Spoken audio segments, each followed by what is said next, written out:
What if the reason you're not stepping up isn't because you're underqualified, but because you don't trust yourself with power? It's not the job, it's not the responsibilities, it's the power. Because power changes things.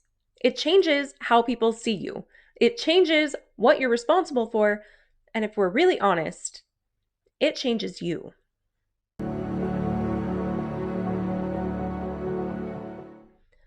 Welcome back, fellow mages, to the Grounded Mage, where we explore how myth and magic exist in everyday life. Today, kingship, identity, and why your fear of becoming a terrible leader might actually make you a good one. I know somewhere deep down inside, there's a part of you that says, I would love to be the boss or the supervisor. That sounds really awesome. But what if I turn into that guy? You know the one. Too much ego, too much control, starts out noble and then ends up unbearable in the group chat. Maybe you avoid the promotion because of these fears. So today, I want to help you see beyond that. We are going to look at this through the lens of a man who had every reason to lead, but spent most of his life going, respectfully, I pass. Today, we talk about Aragorn.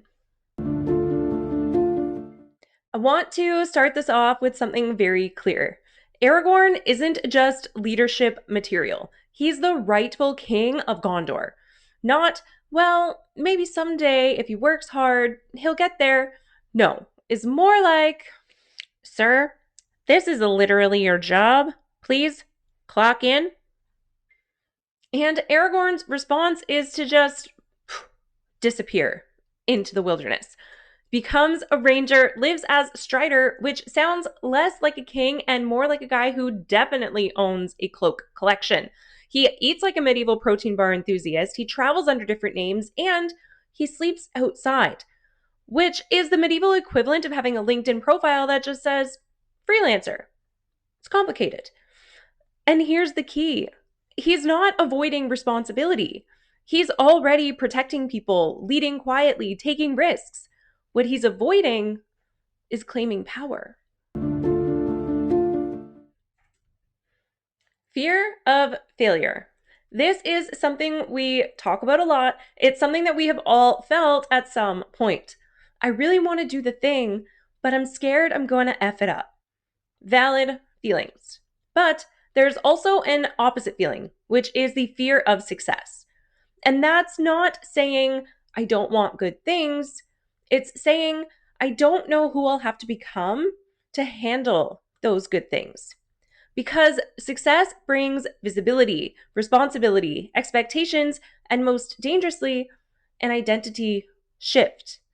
And this connects to the self concept theory. Your brain wants consistency between who you think you are and the things that you do. Aragorn sees himself as a ranger, a protector in the shadows, not a king on a throne with a lot of administrative meetings. So for him, stepping into kingship isn't just a promotion, it's also an identity crisis. Okay, Aragorn isn't just rebelling for the sake of rebelling. There is a reason why he is afraid to take the throne. And that reason is Isildur, his ancestor, the guy who had one job, destroy the ring, and then went, but what if I keep it? Which historically did not go well. Aragorn grows up with this story, that legacy. There's a warning label on his bloodline. Side effects of power may include corruption, poor decisions, and catastrophic world events. So now, Aragorn's not just asking, can I lead? He's asking, how do I not screw this up on a generational scale? And this is what psychologists call narrative identity. You don't just inherit DNA, you inherit stories, and those stories become internal scripts. Aragorn's script is basically men like me fail when given power. There's also a layer of moral injury, the fear that under pressure, you might betray your own values. So instead of risking becoming the villain in someone else's story, Aragorn just opts out of the spotlight entirely. Now, usually more knowledge equals more confidence, but sometimes more knowledge equals more hesitation.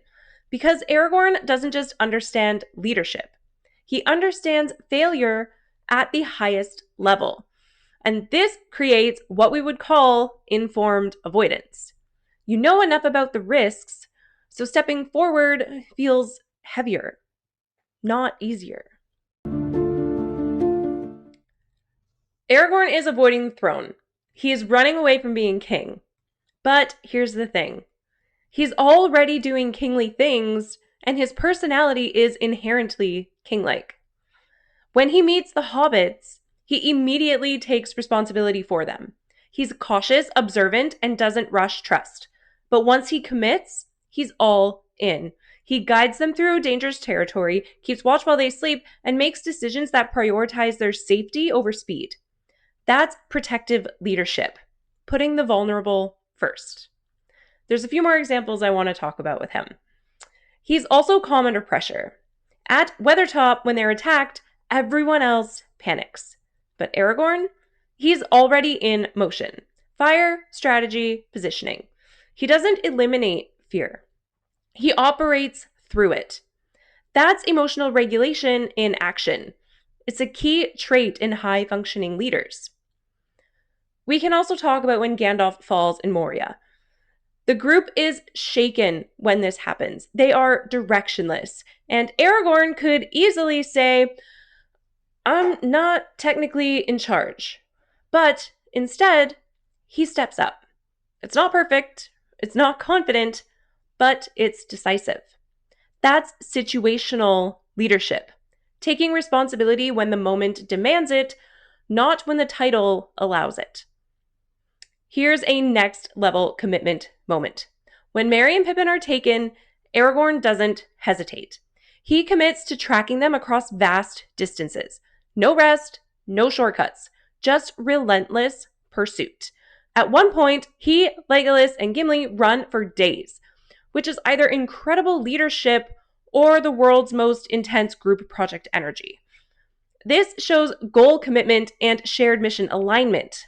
He inspires others not by authority, but by action. Then there's Helm's Deep, which is where Aragorn fights alongside everyone else. He doesn't lead from a distance. He leads from within the struggle. And when things look hopeless, he chooses to ride out and fight anyway. That's not recklessness. That's values-based courage. All of this, and yet, he still won't take the crown. Why? Because competence is not the same as ownership. All right, this is not classic imposter syndrome. Aragorn knows he's capable. This is more like, what if I become someone I don't trust syndrome, which ties into self-efficacy. Now, self-efficacy isn't, I'm amazing, it's, I can handle what happens next. Aragorn trusts his skills. He just doesn't yet trust his future self with power. So, what is Aragorn's turning point? He decides to take the paths of the dead, which, just to be clear, is not anyone's recommended leadership checklist. Step 1, build trust with your team. Step 2, recruit an army of cursed ghosts. And yet, he does it. Not because he's suddenly fearless, but because he's choosing based on values, not comfort. This is straight out of acceptance and commitment therapy. The idea is this. You don't wait to feel confident. You act in alignment with your values, even when you're scared. Aragorn isn't thinking, this is safe. He's thinking, this is right. And that shift is everything. So eventually, Aragorn finally steps into his role. He becomes king. And guess what? He doesn't spiral. He doesn't become Isildur 2.0. He doesn't start making wildly questionable decisions and ignoring wise counsel. Why? Because the thing that held him back, his awareness of power's danger, is exactly what makes him safe to wield it. There's a concept sometimes called the power paradox. The people who want power the most are often the least suited for it. And the people who hesitate, the ones who question themselves, the ones who are deeply aware of the risks, those are the ones who usually lead with integrity. Aragorn doesn't succeed despite his doubt. He succeeds because of how he relates to his doubt. So here's what I want you to sit with. Where in your life are you avoiding stepping up? Not because you lack ability, but because you don't trust yourself with influence. What story are you carrying about power? And is that story protecting you or limiting you? Aragorn's story isn't about becoming king. It's about becoming someone who can be trusted with power. Because the real question was never, can he lead? The question was, can he lead without losing who he is?